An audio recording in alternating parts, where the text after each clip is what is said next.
You Chelsea fans, welcome back to Bridge of Blue bareng gue Nanda Sugiono. Di video kali ini seperti biasa, full time verdict pertandingan yang sangat membanggakan di matchday terakhir di pekan ke-38 antara Sunderland melawan Chelsea yang berakhir dengan skor 2-1. Kemenangan untuk Sunderland di pertandingan ini dan membuat Chelsea harus di musim depan keluar di zona Eropa ya, tanpa memainkan sepak bola Eropa. Terima kasih buat kalian semua yang sudah bergabung di Watch Along bersama gue. Ada 2.600 orang yang bergabung. Thank you banget untuk seluruh support kalian. Dan sebelum gue mulai, gue pengen sapa-sapa dulu seluruh True Blue yang sudah bergabung di channel ini. Ada True Blue dari Kuningan, True Blue dari Cirebon, dan True Blue dari Jakarta. Terima kasih untuk kalian semua yang sudah bergabung di channel ini dan selalu meramaikan kolom komen. Respect dari gue dan set selalu untuk kalian semua. Dan untuk kalian yang baru join, jangan lupa untuk klik tombol subscribe, nyalain loncengnya, bantu gue buat sampai ke 10.000 subscriber. Kalian juga bisa bantu gue dengan memberi hype di video ini supaya makin banyak True Blue yang bergabung di channel ini. Kalau kalian nonton watch along bareng gue, itu roller coaster terjadi di menit per menit dari babak pertama, tapi memang secara feeling ya, gua dan teman-teman lain sudah merasakan Sunderland ini datang ke pertandingan ini dengan kemauan yang keras untuk memenangkan pertandingan dan mengunci zona Eropa untuk pertama kalinya setelah tahun 1973 ya. Itu pada saat masih belum berupa sepak bola Inggris ini masih belum seperti saat ini ya. Itu masih jauh banget, mungkin masih semi pro. Dan di momen modern ini pertama kali Granit Xhaka berhasil membawa Sunderland tampil ke Europa League, bahkan ya, bukan Conference League. Tim yang baru promosi di musim ini bisa langsung merangsek naik ke posisi ke-7 di musim ini. Luar biasa. Well deserved menurut gue untuk Sunderland di pertandingan ini, karena sejak menit awal ini Sunderland benar-benar mengunci pertandingan ya, membombardir Chelsea dengan berbagai cara menyerang yang menurut gue cukup aneh, karena memang Chelsea di pertandingan ini nggak bisa mengantisipasi apapun dari Sunderland, bukan karena tidak mampuan Chelsea untuk bertahan, tapi lebih karena memang Sunderland memiliki semangat dan keinginan yang jauh lebih besar untuk menang di pertandingan ini. Terbukti gol pertama ini tercipta lewat skema yang menurut gue juga cukup harusnya bisa diantisipasi. Pergerakan lambat dari Marco Correa ini berhasil dimanfaatkan oleh Hume ya di menit ke-25. Ini lewat tendangan yang menurut gue biasa aja dan harusnya bisa ditepis oleh Robert Sanchez. Kemudian gol kedua terjadi lewat gol bunuh diri dari Malo Gusto ya, yang juga tampil kurang meyakinkan dan sangat mengecewakan di pertandingan kali ini. Dan gol hiburan itu datang dari Cole Palmer di menit ke-58 ya. Ini Cole Palmer berhasil menciptakan gol lewat tendangan keras yang gagal diantisipasi oleh Ruben Rolf ya. Sayangnya di pertandingan ini Chelsea kembali ke setelan awal, di mana ada kartu merah dari Wesley Fofana yang so asik banget di pertandingan ini dan menurut gue sangat tidak berfungsi ya.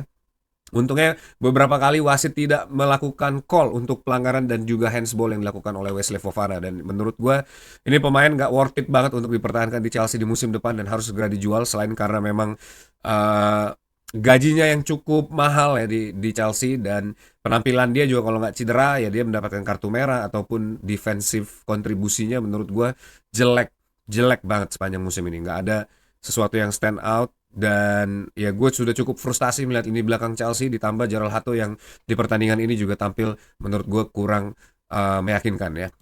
Hasil match di 30 di matchday ke-38 ini kita lihat persaingan menuju ke zona Eropa ini sangat ketat ya. Yang pertama ada Aston Villa yang menang melawan Manchester City 1-2 ya. Ini memastikan Aston Villa finish di peringkat keempat, dan Liverpool yang bermain imbang melawan Brentford ini harus puas berada di posisi kelima. Walaupun Liverpool tetap mengunci UCL, tapi dengan finishnya Aston Villa di peringkat 4 itu berarti Bournemouth akan tetap berada di Europa League untuk musim depan ya. Jadi tidak jadi mendapatkan jatah UCL dari Aston Villa, karena Aston Villa sendiri ini jatah UCL akan turun ke peringkat 5, di mana Liverpool sudah dipastikan masuk ke UCL musim ini. Jadi ini hanya akan berlaku jika Aston Villa finish di peringkat kelima ya. Sedangkan Sunderland, Brighton, Brentford dan juga Chelsea di matchday ke-38 ini berjuang mati-matian untuk mendapatkan zona Eropa, terutama Chelsea yang akhirnya gagal ya setelah 4 tahun pembuatan tim ini. Di tahun keempat hanya finish di peringkat 10. Ini adalah ulah dari para sporting director yang sok tahu ya, dan juga sok-sok iye untuk ngatur-ngatur transfer, padahal mereka juga nggak guna. Dan seluruh pemain yang ditransfer oleh para sporting director ini benar-benar tidak memiliki impact apapun di setiap pertandingan di musim ini ya. Para core player yang dibangun oleh sporting director ini hanyalah segelintir orang dari seluruh transfer yang dilakukan oleh mereka, menghamburkan hampir 2 miliar pound sterling untuk membangun skuad ini hanya untuk finish di peringkat ke-10 ya dengan 52 poin akibat kalah dari Sunderland di pertandingan terakhir.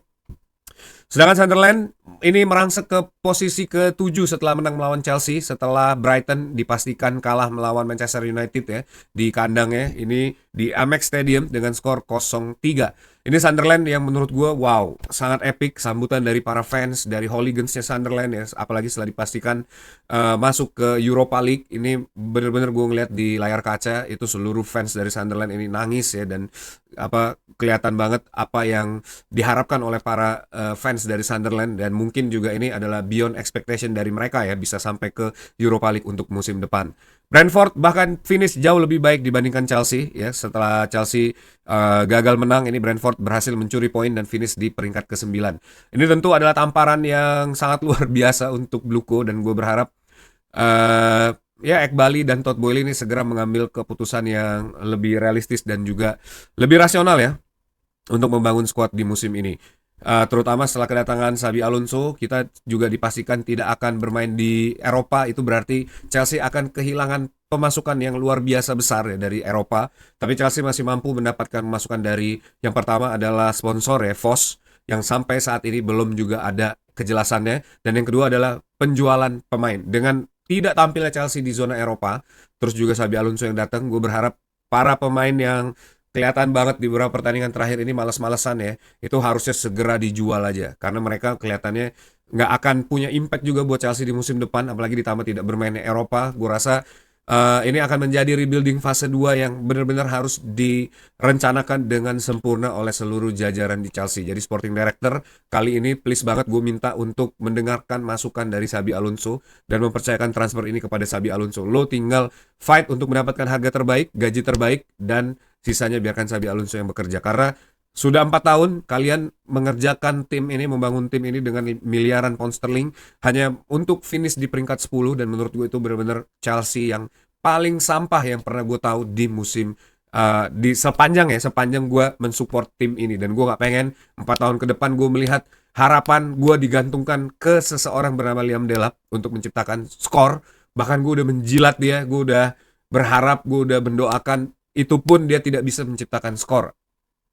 Buat teman-teman yang nonton Watch Along pasti tahu ya bagaimana situasi di menit-menit terakhir Watch Along itu. Kalau kalian yang kelewatan, kalian bisa langsung nonton di tab live, di situ ada Watch Along, dan langsung skip aja di bagian akhirnya. Itu bagaimana gue bener-bener berharap kepada seorang Liam Delap. Itu hal yang paling memalukan yang pernah gue lakukan sepanjang gue mensupport Chelsea ini, berharap ke pemain yang benar-benar sampah ini ya. Dan itu adalah hasil dari apa yang dibangun oleh Bluko sepanjang 4 tahun ini, para sporting director ya.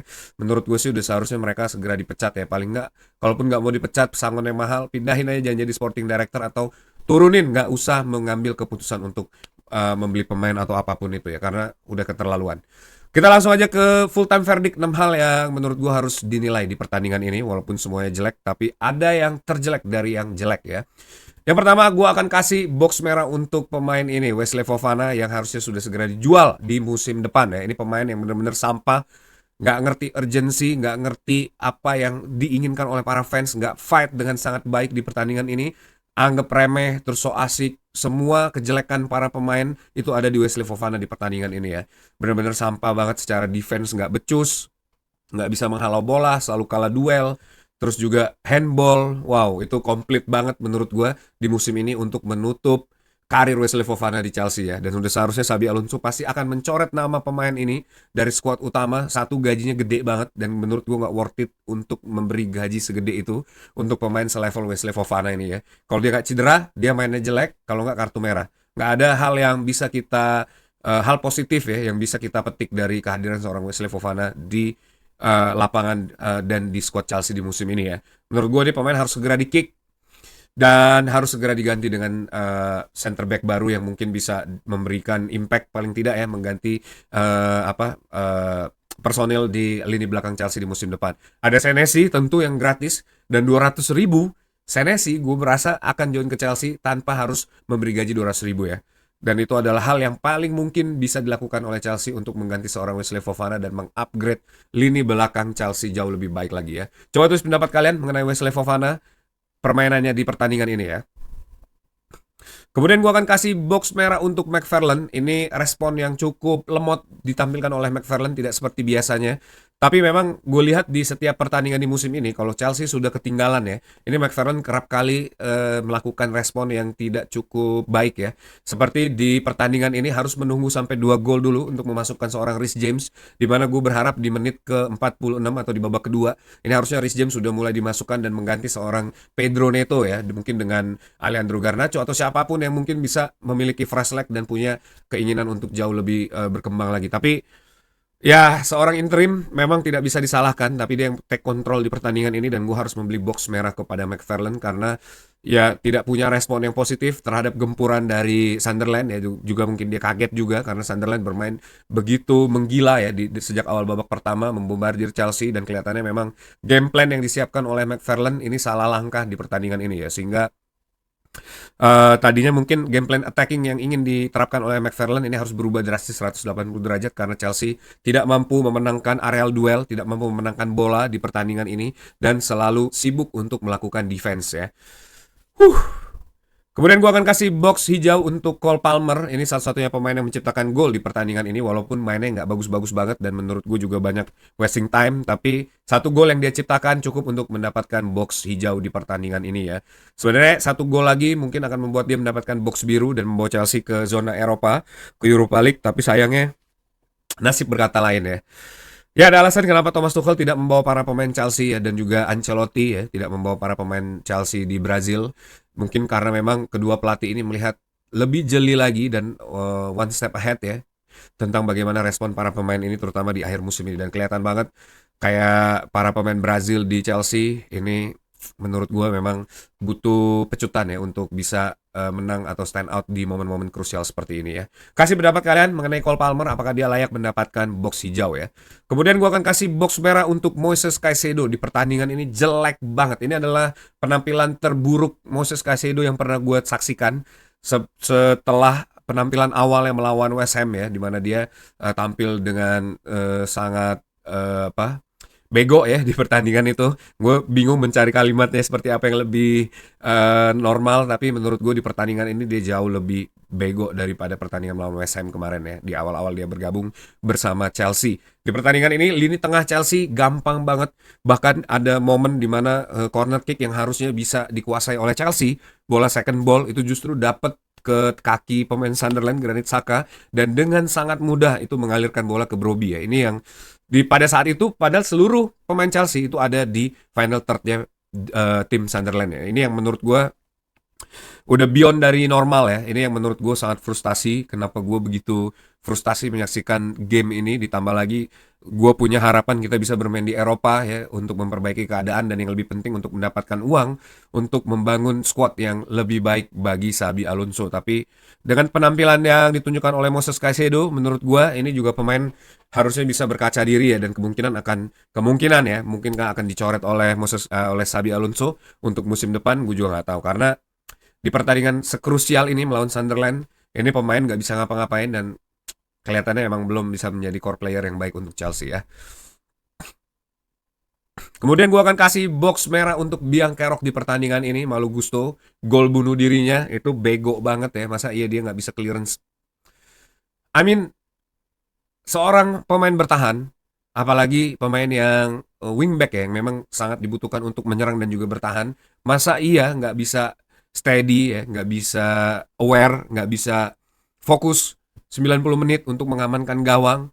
Itu bola yang kelihatannya sih harusnya bisa dilakukan clearance ya, nggak perlu di touch lagi. Kecuali ini pemain emang so asik dan dia merasa anggap remeh, pengen touch nahan bola ya. Kalau gue jadi pemain ini di depan gawang kayak gitu, gue akan langsung buang aja, bodo amat. Gue mau buang ke arah mana, yang penting bola itu nggak akan ada di area gawang gue. Nah ini yang dilakukan oleh Malo Gusto, ini pemain muda yang so asik ini. Ya, ini orang yang kelihatannya nganggep remeh, terus juga ya udah, gue mau touch dulu, gue mau gaya-gaya, what the fuck. Itu yang menurut gue sangat disayangkan ya, pada saat momen krusial kayak gini, pemain Chelsea yang gue kenal, itu fighting spiritnya jauh lebih bagus dibandingkan para pemain yang ada saat ini ya.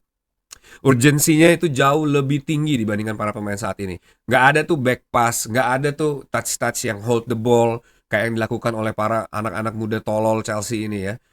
Mereka kalau ketinggalan dan tahu harus mengejar ketinggalan tersebut, apalagi minimal bermain imbang itu bisa mengamankan ke zona Eropa, seluruh at all cost, gue yakin at all cost itu pasti seluruh pemain Chelsea akan maju ke depan, dibombardir lebih baik pemain Chelsea ini ya. Chelsea kalah 5-0 daripada kalah 2-1 kayak gini. Emang my god. Ini pemain-pemain yang nggak layak buat Chelsea menurut gue, dan pemain ini juga harus segera dijual di musim depan ya. Tulis pendapat kalian, ini pemain wow, luar biasa tololnya nih pemain-pemain Chelsea ya. Gue pengennya jual aja semuanya kecuali Reece James dan Liva Colwill. Ganti semuanya dengan pemain baru ya, biar Xabi Alonso bisa bangun tim ini dan benar-benar bisa bekerja dan punya mentalitas yang bisa disalurkan oleh Liva Colwill dan juga Reece James di pertandingan-pertandingan berikutnya ya. Karena menurut gue nih levelnya udah sampah-sampah banget semuanya, udah apa, nggak bisa dibenerin lagi sih. Karena at some point lo bermain bagus sama Xabi Alonso pasti akan collapse juga pada ujungnya pemain-pemain kayak gini, apalagi pemain-pemain yang banyak gaya yang udah tahu ketinggalan tapi masih hold the ball di area sendiri, itu kan tolol. Common sense aja lah. Masa iya lu ketinggalan terus lu masih kayak gitu malah gol bunuh diri, kan tolol ya. Eh.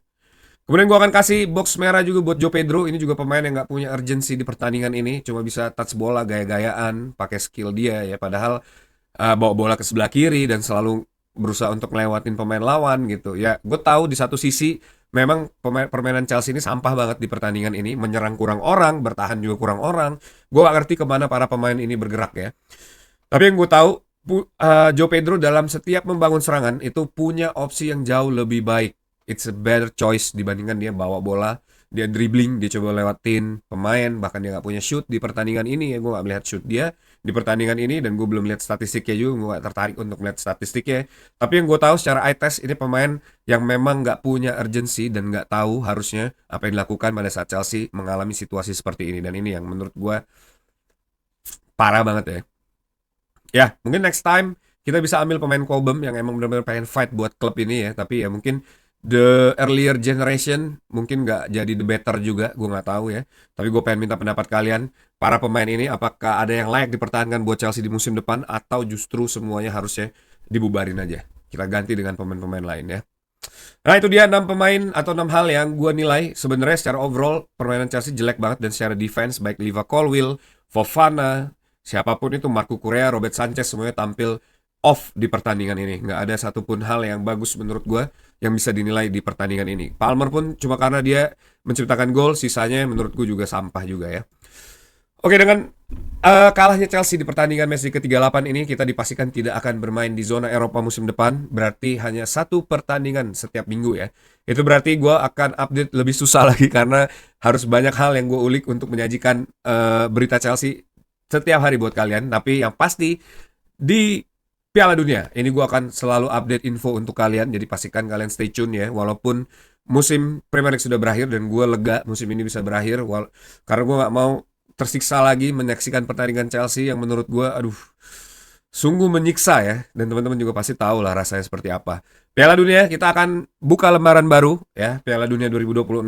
Gue akan update mulai dari minggu depan mungkin setelah liburan, karena gue akan off dulu liburan di beberapa hari ini. Tapi tetap akan ada konten dan mungkin gak seintens biasanya. Tapi gue pengen kalian semua tetap dukung channel ini. Walaupun gue gak rajin upload, begitu gue upload please like, comment, share, apapun itu supaya video-video gue tetap naik dan YouTube tetap cinta sama gue. Oke?